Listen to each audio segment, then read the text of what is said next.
Hey everybody, thanks for watching my channel again, 52. It's Brian here. Today my daughters are helping me with a gardening update. So this is Micah, she's 16. Hi. And Taylor's 15. Hi. So yeah, we're going to do a little bit of a gardening video here. About a month ago, I planted about 3 or 4 seeds in each little cup here. We got all the classic garden plants: broccoli, cabbage, cauliflower, basil, Brussels sprouts, kale, beets and radishes and all that good stuff, peas and cucumbers.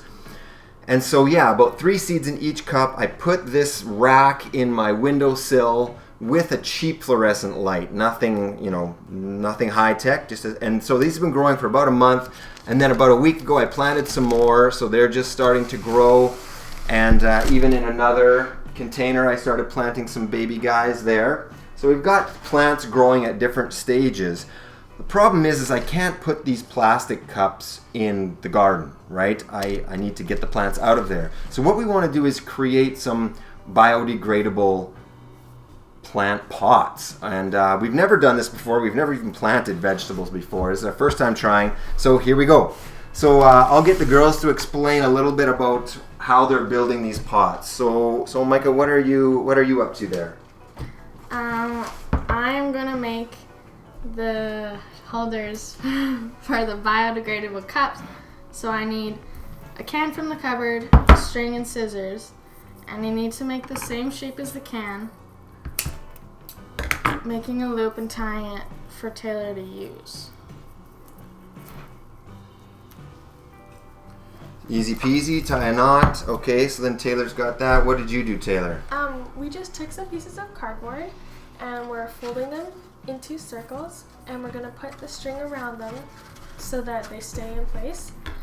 So what kind of cardboard? We use egg cartons, and this was holding granola bars. Granola bars. Okay. Yeah. So basically, we've created a pot now, and we can fill that pot with dirt, and then transplant the plant in there. Then this pot can go into the garden and just stay there. What about those small ones? What do you got there? These are for the new ones that he just made, and we just cut little toilet paper rolls in half, and we stuck them in here. And when we run out, we're just gonna fill the rest of them with dirt. Okay, so yeah, you can put little plants in the little ones. Okay, so I'll quickly explain the dirt that I'm using. You probably won't be able to see this very well, but it's just potting soil from the store. But then I also have worm compost in here, worm castings. So downstairs in my basement, I have thousands of worms. I've had them for 15 years. And I feed them my kitchen scraps, and they just produce worm compost, and I put that in outside with all my flowers and stuff outside. So maybe at the end of the video I can show you the worms downstairs if we have time. So all I do is mix all this together to create a nice fertilized soil. And then yeah, we fill these things with soil, transplant the plants into them, and they're gonna go outside. But here's the thing about outside. Right now where we are, it's only April 20th. It's not warm enough to start putting plants outside. But my plants are kind of getting too big for my room. Like right now it's only +5. It's only 5 degrees above freezing. But I have a flower bed outside that is sitting at 37 degrees Celsius, 37 degrees above freezing. So I'll have to show you how I did that. I have 2 flower beds outside. And what I'll do is, once I get these plants transplanted into these pots, I'll take them outside only for a little bit of time a day, half an hour just for the first day, and then an hour until I get them accustomed to being outside in the elements outside.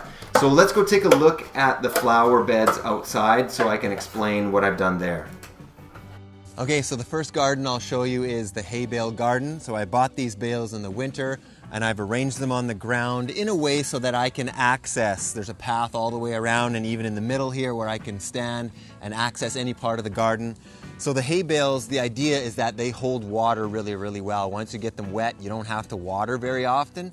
And so I'm gonna get those pots that my girls are making, the biodegradable pots. I'll cut a hole in the hay bale, put the plant in there, and then the plant starts to grow into the hay bale. And so the only thing that I need to add is a fertilized water, okay? So my worms downstairs, they produce a really highly concentrated liquid byproduct. They call it worm tea, but I just add some of that to my water. So every time I water this garden, I'll just add I'll basically be using a worm water, a form of a worm water to this garden. I've never done it before. We'll see how it works. And then I've got wood chips all around to keep the weeds down. The wood chips I got from a tree cutter in town. 20 bucks, he let me fill the entire back of my truck, so that's fairly cheap. My second garden bed is right here beside me, so I'll just turn the camera so you can see it. Now this guy, I just finished him yesterday, and it's just a wood frame, and then I built a lid for the top and covered it with just one layer of plastic. So it's acting like a car in the sun on a hot day. The sun beats down. It's like a miniature greenhouse, I guess.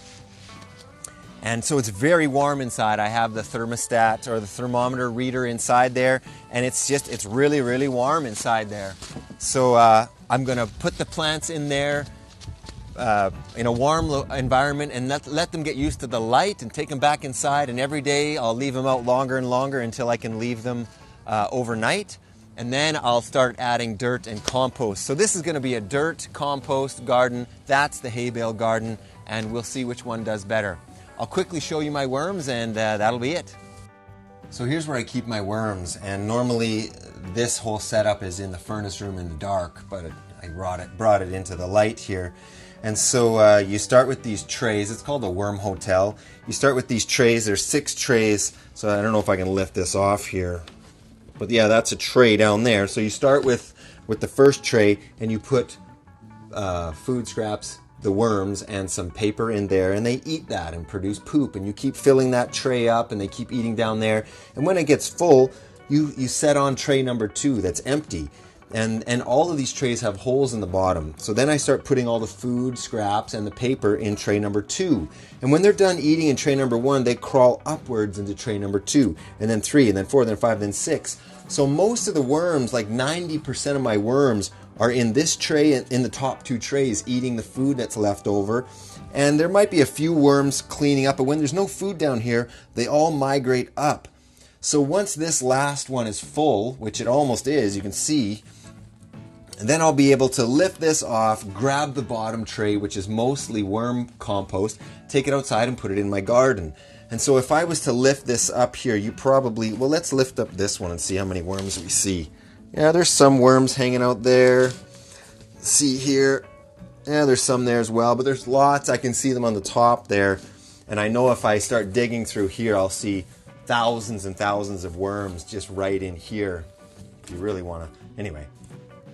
So, and then, as they eat and as the food kind of disintegrates in there, the liquid drains down and catches in this bottom, and that's what I was talking about. This is a highly concentrated liquid worm fertilizer, and I'll put that in with my water and use it to water that hay bale garden. So yeah, that's it for this week. I don't know if you're into gardening or not, but I hope you found something interesting here today, and we'll talk to you more next week.